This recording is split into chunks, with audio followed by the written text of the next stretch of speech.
what is up, sport fans? We are back for another episode of The Real and the Rare. This afternoon, we're being joined by Karate Combat Champion, Mr. Smilin, Sam Alvey. Sam, how are we doing this afternoon, my friend? I am feeling amazing, my friend. I am just doing wonderful. I couldn't imagine how you would. How are you? Mother's Day. You just had a birthday, and arguably just had the biggest win of your career. I mean, let's walk us through this. I mean, you were had the probably the worst run of luck of any UFC fighter I've seen in some time, and you wind up there in karate combat, and we're here a year and a half later, and you're a two-weight champion now. How does that just completely turn it on its end? Is it just believing in yourself to have the opportunity to go to them, or is it just the way the life works sometimes? It's the way life works sometimes. I know in that run of bad luck in the UFC, there are a lot of those decisions I won. I don't care what the judges said. But I decided I needed to stop letting it go to decisions. I needed finishes. And so that's what I've just been throwing hell to the wind and just trying to finish everyone however I can. I've been going. I don't go and try and win a decision. I go and try and win the fight. I try and make sure that the judges can't screw me again. Yeah, that's literally the biggest problem I have with combat sports. It's one of those drums I've been beating with a lot of the fighters. And you're seeing some of the promotions kind of doing the best that they can do with it. You see a handful of promotions now have an open scoring, so you guys know what you can do in fight to adjust for maybe having a couple idiots at ringside or cage side, however it may work out for that athlete. Are you a fan of having the open scoring so you guys can make adjustments while you're in there? I've never had it while I was fighting. I got to corner somebody once when they were using the open scoring. We were down in Florida, and I 100%. It was one. I didn't think the fight. I didn't think it'd make any difference. Not at all. And going after the first round I was cornering Trevor Willis. First round, I said, all right, Trevor, I think you won that round. It was close. We got to make it a little better, but I want more aggression.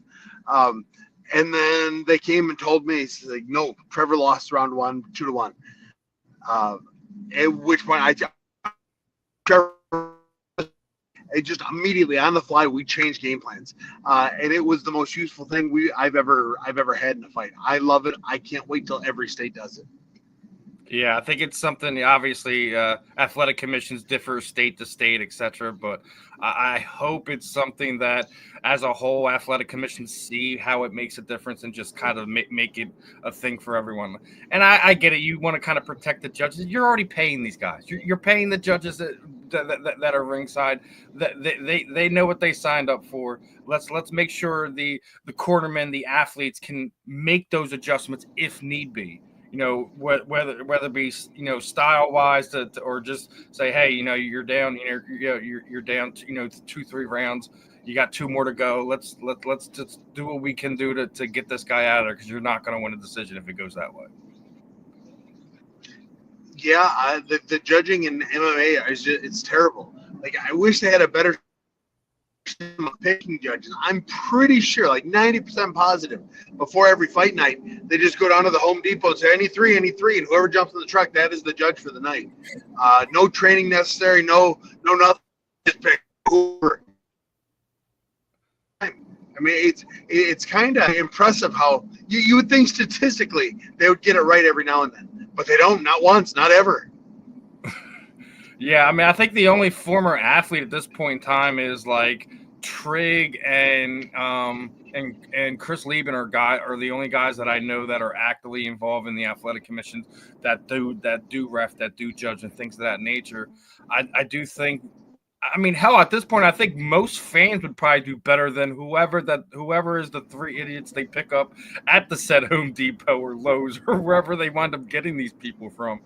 I think they would honestly do better. I'm like, yeah, obviously, you have to make sure there's no bias there, but I mean, in all realities, I don't think you could do any worse. Letting fans. Yeah, it would be hard. Yeah, so Karate Combat actually has something. They won't let a fight end in a split decision. If it's 3 round or 5 round, if it is a split decision, they go to a bonus round. At which point, the bonus round is all that matters. Um, and I think that's brilliant. If you were to incorporate that into every fight across the board, you would do away with so many bad decisions. And also, the people having bad taste in their mouth, whether it be the fans, whether it be the actual competitors themselves, that they know one way or another that it's not being decided by some knucklehead who doesn't know what he's looking at or can't differentiate those type of things. So I think it's something that I think all commissions need to kind of look into, and it's something I hope changes over the next few years. It's something a drum I've been beating on for years, and just hopefully we see some changes in that area. And I think we will. Hopefully. I have no faith that we will, but I hope we do. I can't say I blame it because the body of work doesn't say much difference otherwise, but it's something that at least we can be a little optimistic about. I think you're right, though. I think we might have to force a change on before there's an actual change in it. So yeah, it'll likely be some other promotion, not the UFC, that changes it, which means it would have to be some commission or some lack of commission or some other country that comes up with a better way of doing it. Pride had a great way. The red cards. I like the yellow cards. I like forcing the action, just trying everything you can to make sure the judges have no job to play. And at the end of the day, the more you know the sport, the more you know what it feels like to get a jab or a leg kick, the more you'll be able to judge appropriately. I agree. I mean, I don't think that you should have everyone be trained, but somebody that's at least been around the gym, been around the competition at some level to understand it. It's just we need a reform there. I don't want to beat on it too much longer, but we need reform there. Agreed.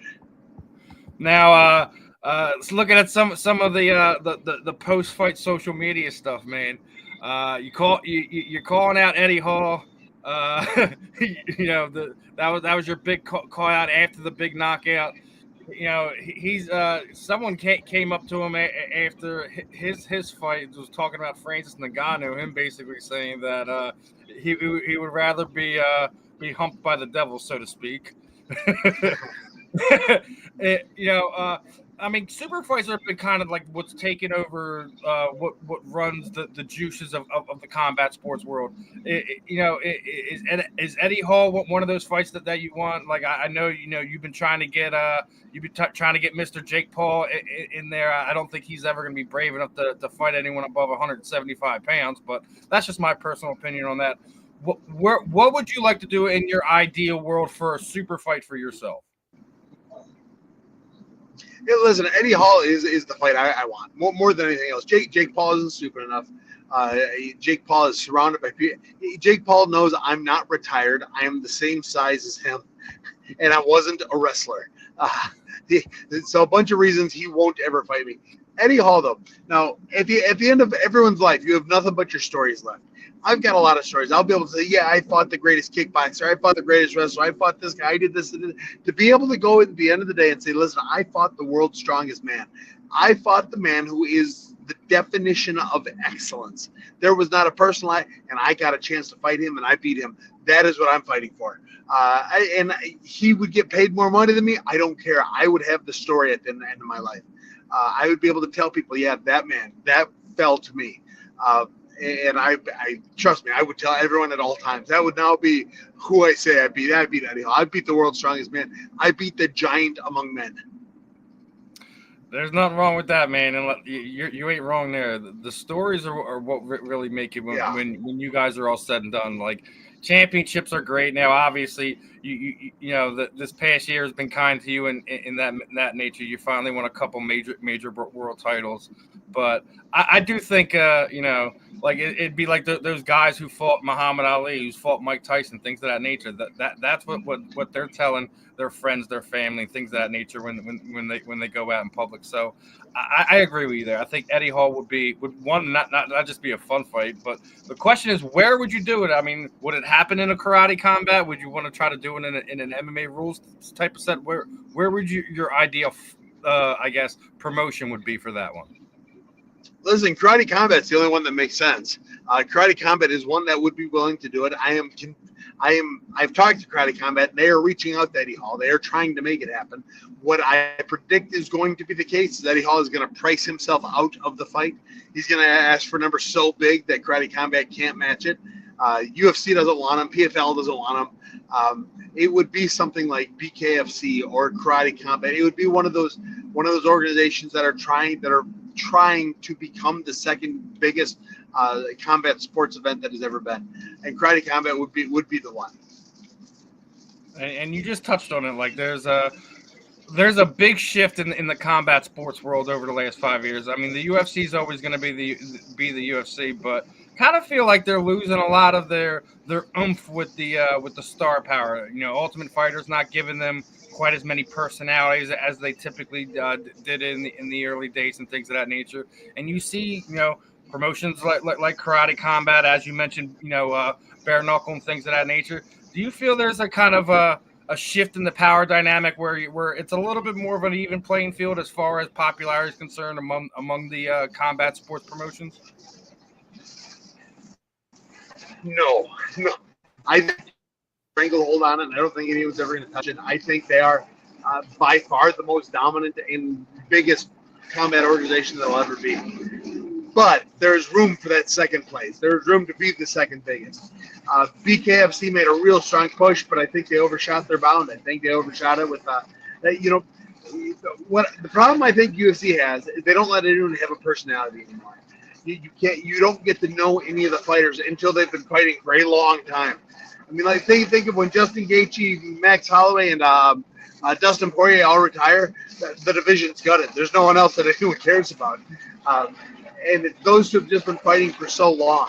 It's the way it's going to be. Karate Combat and BKFC, they allow their fighters to have a personality. They go out of their way to make sure people like the fighters, know the fighters, or at least have the ability to understand the fighters. And that second place spot is going to be where every other promotion is fighting for. The first place, it's just too big, too dominant, too way the UFC is.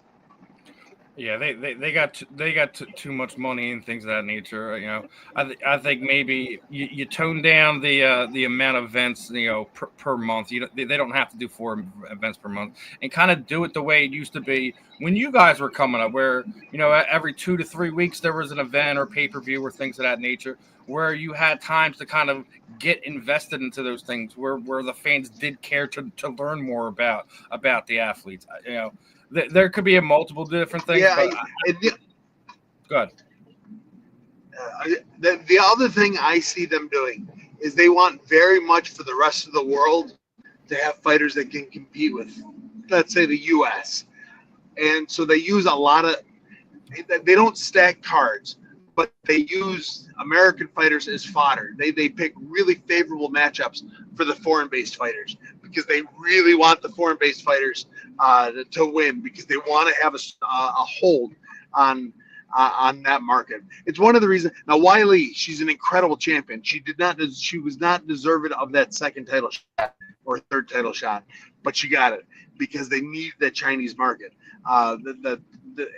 Across the board, they're trying really hard to make sure the foreigners get the favorable matchup so they can start, you know, getting the foreign population to be watching the sport as well. I agree with that. Like, you know, like we're sitting there seeing, you know, Bullah Muhammad, you know, unfortunately dropped the belt this week, and now we're hearing, you know, Makhachev's going to be going up from 55 to 70. And then you got a guy like Sean Brady sitting there. Well, I guess he's just going to wait around to have like a contender fight. Because in my opinion, I felt he's already kind of earned a potential title shot. But it's one of those things, like you were just sitting there saying, they're pushing the foreign fighters a lot heavier now than they did over the last 10 years. And things like this happen, right? Yeah, I mean, everyone in the U.S. watches. I mean, they've got a good base in the U.S. They need a good base in Dagestan and Poland and Japan. They need more fighters out of there to be successful. Yeah, they do. They do. And then the other thing is like, that's kind of rearing its head is it looks like Dane is kind of going more towards boxing, and we might be seeing less and less of him behind the scenes in the UFC. Or do you have any interest or thoughts on that one? No, I really don't. He likes combat sports. I think he started in boxing and then he went to MMA. Dana can do whatever he wants because he's been successful at everything. Slap fighting is the stupidest thing I've ever seen, and he's found a way to make it successful. He is very good at promoting. He's very good at making slapping people a thing. I mean, it is so dumb, and now it gets clicks and views and watches, and it makes its money. You're not wrong there. That I think I swore when that happened. I'm like, are we back in high school? Like slap fighting, really? And sure enough, it's successful. People tuning in droves to watch it. So apparently, we are back in high school. Yeah, it's crazy. I can't believe people watch it, but it does really well, and I blame Dana White for it doing really well. He's got a real ear to the ground when it comes to combat sports, and I hardly call it a combat sport, but by definition, I suppose it is. Now, along those lines, I don't know if you've seen or heard. Did you see that BKFC is now doing ice wars, basically hockey fights with I think that is so stupid too. I really liked BKFC when it first started. That this is kind of fun, and there's a reason. I mean, there's a reason. Boxing gloves are used. They make the fights better, but it's something different. They let the fighters have a bit of a personality. They put on a couple good fights, but then they started going overboard. Now they give the fighters way too much leeway. Now they got gals after every fight. They're flashing the crowd. They're making themselves look cheap. And I think this boxing on ice skates is just making itself look cheap. And I'm not a fan of it. We all got our things, especially when it comes to combat sports and on what we want to consume and how we want to consume it. So I'm not going to fault you there, my friend. Did find it interesting that they signed former UFC fighter Brian Kelleher. We'll see how that works out for him. But and listen, wherever these guys want to make their money, wherever they want to get their athletic their fighting juices flowing, more power to them in that sense. But I'm all for it. You wanna get slapped in the face, go for it. I won't stop you. I don't have to watch it, but I won't stop you. Now, this weekend we were talking about the bad decision. Is it looks like it's going to cost us one Jose Aldo leaving in a way that I don't think a lot of fans would care to see him. A lot of people kind of felt not just this past weekend, but his last fight that he probably won a close decision. Obviously, I think most of us who watch Jose in his earlier career knows the type of man he is, know the type of fighter he is. That's not how we're going to remember him. But thoughts on him retiring on that note is kind of rough, right? Yeah, Jose, although I tell everybody, he is the 5th greatest fighter of all time.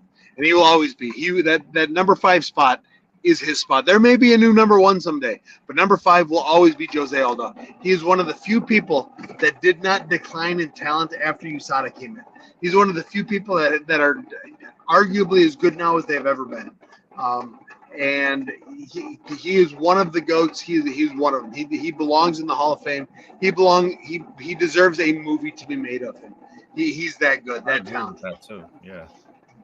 He is special on several different levels. I agree. Now you talked about your top 5, your Mount Rushmore outside of Jose. Who are your other 4, man? Oh, GSP's number 1, Mighty Mouse is number 2. Those two are, and there's a long distance between those two and anyone else. I'm putting Volkanovski at number. Do I put him 4 or 3? I'm gonna say I put him at 4. I'm putting Khabib at 3. So no BJ Penn, right? No, BJ Penn's not on there. No, he left on as bad a streak as I had. He did, and it's one of those things that we talk about sometimes. That some of these guys hang around a little too much. Maybe just the adrenaline of the walk out there, being in the crowd and stuff like that. He just couldn't let it go. Yeah, and from what I understand, he partied a little too hard. When time passes you by, that's one thing. But when time didn't have to pass you by, but you made sure it did, that's something else. Self-destruction is one of our worst vices as human beings, is it not? It absolutely is. And it's rough when you see a guy like that, especially with some of the stories that are coming out now about him. That he's claiming his family's not his family; they've been murdered and replaced by replicas and all this stuff. I hope BJ. I hope no one gets hurt. Two, I hope he gets some help. I do.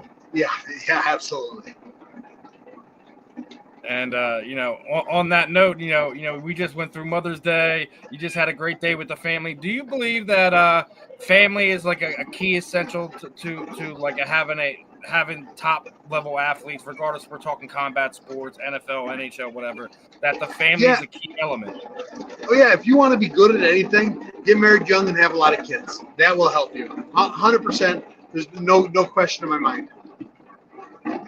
I mean, I say it all the time. When you look at the look at the NFL, all the top guys are married. I mean, it's just it's a recipe for success, especially if you marry the right person. That's kind of the other side of that. Yeah, no, it is. It needs to be done. It definitely does. Any thoughts on the Pereira hack? Do you feel like Alex Pereira was hacked, or was he just venting some frustrations and someone got in his ear, was like, just say you were hacked? Yeah, I have no idea. I have no idea. It wouldn't surprise me either way. It would surprise me if it was actually him. It would, because he seemed like a chill guy. He wants to fight, and UFC lets him fight. And the UFC's paid him a lot of money to fight. I could see it being a hack. I agree. Like, one, it just like that doesn't seem like something he would say. First off, like that doesn't seem like in his personality type of thing to kind of vent things in that way. So I agree with his hack. I know DC came out and was basically like, he's lying. He's like, listen, Daniel, I love you. I don't think you know quite enough about the situation to say that if he's lying or not. But yeah, it's definitely a weird time we live in with the way technology works and everything like that. That stuff like that still happens these days. Yeah, no, it's strange. The way things can happen, it does get strange. I came across this one. I found it weird. Obviously, Robbie Lawler's been retired for almost a year or two now. He's still in the testing pool. Do you think he's waiting for like a big fight or something like that? Why would you kind of keep yourself in the testing pool if you're not all the way retired, at least in your head or heart? It's a good question. I hadn't heard about the story. I wouldn't imagine he'd come back, especially, I mean, he left perfectly. He left on a big win. He left on a guy he was supposed to lose to, and he left. And he's got all the money in the world now. I couldn't imagine him wanting to, but it's a good question. I hadn't heard about it. Yeah, it was something I came across like the end of last week. I was like, that's interesting. I don't think he'd be one. He doesn't seem like the one that has like half foot in the door, half out the door. And I agree with you. Couldn't go out in a better way. It's one. He's a beloved guy. As one of these guys. He looks like he took care of his money in a smart way. So I don't think that would kind of be a motivating factor. It's just interesting to say that he's still in the testing pool. Mm-hmm. Now, went across some of your stuff. You got a seminar coming up. Where is this? Where can people get involved in it? And what are you going to be teaching, my friend? Yeah, I haven't decided what I'm going to be going over yet. It'll be some striking techniques, but it'll be in the middle of Wisconsin. Come on out if you all want to do it. I've got a couple of seminars coming up, but yeah, that one we just decided to do here a few days ago, and I'm looking forward to it. I've done one with Mike Biddle before. It's his gym, and man, we filled his gym last time. Hopefully, we get even more people this time. Yeah, I think You're a name that everyone wants to kind of get a hold of now. You know, you've been on Hawani show and stuff like that. Like, how's it like that transfer being like just from one of the guys onto the roster to everyone wants to hear from you now, Sam? You know, honestly, I've always kind of had that. Like I do more podcasts, more interviews than any UFC fighter in the history of fighters. I do them constantly. Whether I have a fight coming up, whether I'm winning or losing, I'm doing 2 or 3 podcasts a week. Like just before coming on with you, I got off with another one, and I've got one more later tonight. I just schedule them all the time, and every now and then they do real well, and every now and then I get called by Bisbing, or I get called by Ariel, or I get called by the Daily Wire.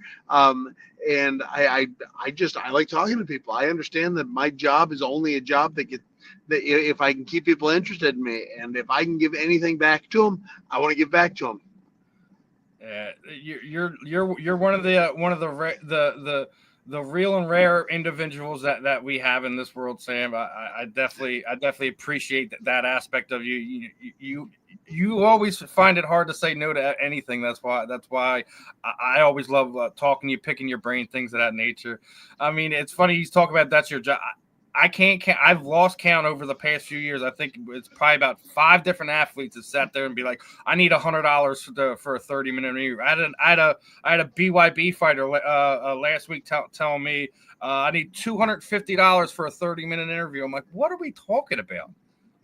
Like, unless I'm asking you to like come on location and do something like that, or if I'm asking you to do a meet and greet or something like that, why are we talking about having to pay to do something on our free time? I thought there's this kind of a thing between media and journalists where we don't pay for interviews. Like, did I miss something, or am I wrong here? I you know what? I've never charged anyone. If anyone ever wanted to pay me, I'd let them pay me. But I would never ask for it. Hey, listen, it is because of people like you that people want to see me fight. It's because of people that want to see me fight that I can do it and get paid. That I have a career. That I don't need to go to an office building every day. Is because I have people that are interested in watching me do what I love to do. And I am so thankful every time somebody wants me on this show. Oh, I definitely appreciate it, and definitely appreciate you not trying to charge me either, my friend. No, I wouldn't dream of it. Now, another thing I came across, you got a product line coming out. You got some T-shirts, got some hoodies, some hats. I want to pull this out there. You know, you got one of the knockout there. You got another one. Your typical Sam screaming pose. You got the hoodie right there. How did that whole process come about? You got your own store getting opened up, online store. Yeah, you know, I've got a couple different t-shirt companies that have reached out to me, but these fellas, they reached out to me. They're a Christian company. They said, we would love to do something to help represent Christ and you. And I said, let's do it. And so they put together some t-shirts, and they just dropped it here the other day. And I've been truly blessed to be working with them. I am very, very happy for everything that they've been able to do with these shirts in the last few days. Yeah, I know you're definitely a big religious guy, so I'm sure that as soon as you heard that was that piqued your ears up. Like, I'm absolutely down. Let's do that. So definitely, hopefully, we see some more designs coming out over the coming weeks and months and things of that nature. I got 2 more before I let you go. Obviously, Bo Nickel's been getting a lot of crap over the last week since dropping his recent fight, in a fight where probably overmatched, and people were like, "Oh, fraud check." Well, are we talking about a guy who doesn't even have 10 fights? We're talking about a fraud check already. This is the part of, I guess, the way the world works that kind of irritates me. Like, let him develop first, and then if he goes on a big, hasn't won a fight in a year, etc., then we can start sitting there having these conversations. Oh, well, maybe he wasn't ready, things of that nature. But to sit there after one loss and be trying to do whatever we can to tear us down, this is what's wrong with society, in my opinion. Yeah, Bo brought it out himself, though. He runs his mouth, and now running your mouth is a good way to make a lot of money. He's making a lot of money because of it. But he just talks a big game, talked himself up, and he didn't back it up this one time. I don't see it as a fraud check, but I completely understand why people would start calling him out on it. But when you act holier than thou, when you act like you're the second coming, and you lose, yeah, you deserve a little ribbing. You deserve to have the eat some humble pie. I'm sure he is, but just I guess is the way I'm seeing it. I'm also a PA guy, so I'd like to see him do well, but at the same time, it's like I get why people would feel that way, especially when you're as brash and vocal as he's been since he's got there. So I mean, I get it, but at the same time, it's I think it's a little fast to sitting there throwing the word fraud check out yet. Just in my opinion. Now the other one was that I came across is the one the Karate Combat put out that you guys love taking pictures in your belts, man. Is that something I didn't take it off. I had it on. Yeah, I didn't take it off for a week. I just wear it. I've earned that belt. It is my belt forevermore. I am one of the greatest fighters that have ever been, and I get to prove it right here and now. And I just proved it, and I'm gonna brag about it for a while. I mean, I don't blame you for not letting it out of your sight too, but especially after this last one where, everyone's like, oh man, Sam's gonna get messed up. It's Tyrone Spong. He's gonna knock his head into the third row. I'm like, what are you guys talking about? Tyrone, I get it. Tyrone Spong he's got well over 100 kickboxing wins. He's got all these great accolades, but everyone's a man at the end of the day. We all got a chin. You're undisciplined. You wind up getting caught, things of that nature. You get caught in the right way. It's a beautiful time. It's one of those things where I'm sure you're basking in all your success and all that hard work that you've put in over the years. So being able to put him out in that way, in a big stage like that, like, is there anything that can match that moment? Like, obviously, we could talk about, getting married, having your kids, things of that nature. Put that stuff aside as an athlete. Is there any greater satisfaction than not just saying that you're not the underdog, but claiming yourself to be, world champion and one of the best in the world? Yeah, it's pretty great. It really is. It's especially coming off the losing streak I was on, to come back and bounce back so strongly, so well, and be able to prove to everyone that was taking joy in my failure. So yeah, I was better than y'all thought. I had my moments. I was pretty good. I just had a couple bad decisions in there. Yeah, I was with you, man. Just saying, I was interviewing you in the middle of that rough streak. I didn't lose face of it. I know you're one of these guys. You put in the work. You bust your butt in the gym, and you do things the right way. And I couldn't be happier that you're on this wave that's riding real high right now. Hopefully, it's not one where you slip and fall off anytime soon. I think you deserve it. This is one of those things where you're hard working and all your due diligence, the time away from your family, all that stuff is paying off very fruitfully, so to speak. Well, I'm doing everything I can to stay on top for as long as I can. I've had a blessed career, and I'm looking forward to taking advantage of all the blessings to come. I hope you have many more. What should we expect next? Like, say Eddie Hall fight doesn't happen. Like, where would you like to fight, and would you have any other names that potentially would be on your radar? Give me Luke Rockhold. I called him out last summer. He has been dodging me ever since. I would drop Luke. I would drop him in 3. It would take 3 rounds, and he would never fight again. That is what would happen. We already seen what happened. Him and Bare Knuckle. He got stopped by Platinum Mike Perry, who's significantly smaller. Things of that nature. I like that matchup for you. If that's who's next. Would it be the where? Obviously, you're overseas this next one. Would you like to be back home? Do you have any, like, you fought all over the world and things of that nature? If you could plan out your perfect place to go, I've heard the Coliseum. I've heard all kinds of crazy things over the last few months. Where would you like to fight? Actually, my first fight with Karate Combat was in a Coliseum down in the Dominican Republic. I fought in a Coliseum, an outdoor event. It was wonderful. No, Japan. Japan's where every fighter wants to fight, but not many get to do it. If I could fight in Japan, that would be a great trip. I would have a lot of fun fighting in Japan. That is another one of the destination places. A lot of fans say they want Cy Thomas Super Arena, the old Pride Field, things of that nature. Is that where you're going with this one? Yeah, just put me over there. I will have a blast. I think you would, my friend. I think you would. We've done this enough. That was the last question I had for you this afternoon. You know what I do here at the end is throw the microphone over you, and you would like to thank training partners, teammates, shoot out your social media sites, any sponsors you have, any parting shots for the fans and listeners this evening. The time is yours, my friend. Yeah, I have an online school, SKOOL, Smile and Striking, and which I'm just coaching people from all over the world, and I'm doing a lot of it for free. So I hope y'all check me out. School, Smile and Striking. You can find it on my Instagram, which is my @ down there at Smilin Sam. And I really would. I would like to work with you and help you become a better athlete, a better coach, a better combatant.